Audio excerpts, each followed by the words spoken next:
తిరుమలకు మనమందరూ వెళ్తూ ఉంటాం, కానీ అక్కడ స్వామివారి ఎడమ చెయ్యి ఇలా వంకరగా ఎందుకుందో మీకు తెలుసా?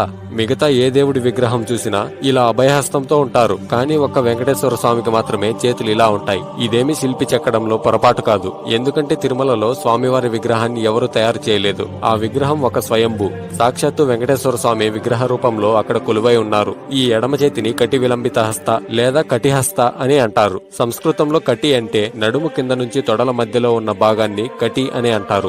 ఈ ఎడమ చేయి కటిస్థానాన్ని చూపిస్తుంది. అలాగే కుడి చేతిని వరదహస్త అని అంటారు. మన జీవిత కాలంలో పుట్టినప్పటి నుండి మరణించేంత వరకు ఎవరికీ కష్టాలు తప్పవు, అది కోటీశ్వరుడైనా పేదవాడైనా. ఈ కుడి చేయి చూపించినట్టు ఎవరైనా వెంకటేశ్వర స్వామిని శరణు కోరితే ఎడమ చేయి చూపించినట్టు కటిస్థానాన్ని దాటి కష్టాలని రానివ్వరు. మన గ్రాంధికంలో చెప్పాలంటే వెంకటేశ్వర స్వామిని శరణు కోరిన వారికి భవసాగరం అనే నీళ్లని కటిస్థానాన్ని దాటి రానివ్వకుండా చేస్తారు ఈ కలియుగ దైవం. ఈ కటిహస్తం గురించి మీకు మొదటిసారి తెలిసినట్లయితే ఓం నమో నారాయణాయ అని కామెంట్ చేయండి. Download ShareChat.